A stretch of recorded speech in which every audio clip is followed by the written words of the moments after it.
محمد مہتاب بھاگلپوری تشریف لائیں اور اپنی تقریر پیش فرمائیں۔ الحمدللہ رب العالمین والصلاة والسلام علی رسولہ الکریم، اما بعد، اعوذ باللہ من الشیطان الرجیم، بسم اللہ الرحمن الرحیم۔ الم یجدک یتیما فآوی، وقال النبی صلی اللہ علیہ وسلم، پیدا ہوئے تو باپ کا سایہ سر سے اٹھا دیا، پیدا ہوئے تو باپ کا سایہ سر سے اٹھا دیا، گھٹنوں چلے تو دادا آدم کو روانہ تھا، چلنے لگے تو مادر و ہم ہو گئے جدا، چلنے لگے تو مادر و ہم ہو گئے جدا، ہر ایک سایہ سر سے اٹھتا چلا گیا، سائے پسند آئے نہ پروردگار کو، سائے پسند آئے نہ پروردگار کو، بے سایہ کر دیا گیا سایہ دار کو۔ محترم حضرات، سامعین کرام اور قابل قدر شخصیات، آج میں آپ حضرات کے سامنے اس جلیل القدر،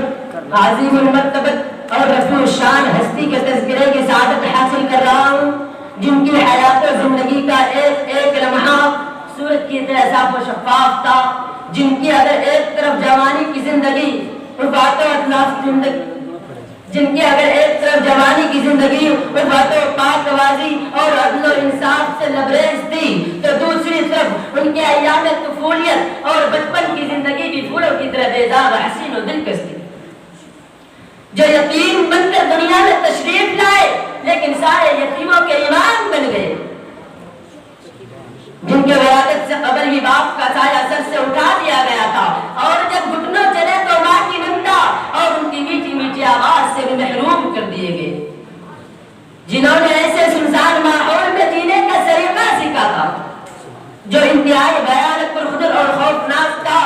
ہر طرف گلی کوچے میں تلوار کی جنتار، گالی گلوچ کی آواز سنائی دیتی تھی۔ اللہ اللہ، کتنا خوفناک منظر تھا کہ باپ باپ چلاتی ہوئی معصوم بچیاں بھی زندہ دوڑ کر دی جاتی تھی۔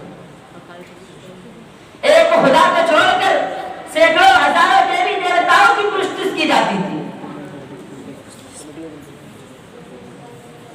ایک خدا کو چھوڑ کر سینکڑوں ہزاروں دیوی دیوتاؤں کی پرستش کی جاتی تھی۔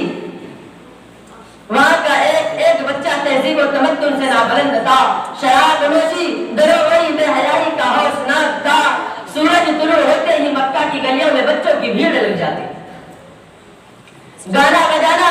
خاک و پتھر ان کا محبوب مشغلہ ہوتا تھا، فحش گالی گلوچ ان کے لبوں پر مچلتا تھا، لیکن قربان جائے آمینہ کے لال اور عبداللہ کے در یتیم پر، جن کی آمد پر لاکھوں سلام، جن کی ولادت پر لاکھوں سلام، جن کی نبوت پر لاکھوں سلام، جن کی رسالت پر لاکھوں سلام، جن کی شفاعت پر لاکھوں سلام، جن کے قدموں پر سو جان قربان۔ پورے تاریخ انسانیت میں آپ کی کوئی مثال نہیں ملتی، اور ملے بھی کیسے؟ قدرت نے آپ کا ثانی کسی کو پیدا ہی نہیں کیا، پیدا کرنے کے بعد وہ سانچہ ہی توڑ دیا گیا تھا کہ کسی کو تعلمیت کا شبہ ہونا۔ حضرت انس رضی اللہ عنہ فرماتے ہیں کہ کبھی آپ صلی اللہ علیہ وسلم نے کسی کو گالی نہیں دی، نہ کبھی کسی سے فحش کلامی کی، نہ بدعہدی کی اور نہ دغابازی کی، نہ کبھی گانے بجانے کے مجلس میں شریک ہوئے، نہ غیر اللہ کی کبھی آپ نے پرست کی۔ آپ کی بحثت بے مثال، آپ کی رسالت بھی بے مثال، آپ کی نبوت نرالا، آپ کی شان بھی بڑی نرالی تھی۔ زمانہ جاہلیت میں اس پر معصیت گندے ماحول میں آپ کا لڑکپن اتنا صاف و شفاف تھا کہ دور طفولیت میں ہر طرف آپ کے چرچے ہونے لگے۔ مکہ کی گلیوں میں کوئی تبصرہ کرتا کہ آمینہ کا لال کتنا نیک مولا والا ہے، لاتو عزا کی قسم ایسا نیک مولا والا بچہ نہ تو میری آنکھوں میں دیکھا ہے نہ میرے کانوں نے سنا۔ اور کوئی کہتا کہ عبداللہ کا در یتیم کتنا مولا کا سچا ہے، زمین پھٹ سکتی ہے، آسمان ٹوٹ سکتا ہے، مگر عبداللہ کے در یتیم وعدہ کی تکمیل سے باز نہیں آ سکتا۔ ملا ہے آمنہ کو فضل باری سے یتیم ایسا، ملا ہے آمنہ کو فضل باری سے یتیم ایسا، نہیں ہے بے ہستی میں واخر دعوانا الحمد لله.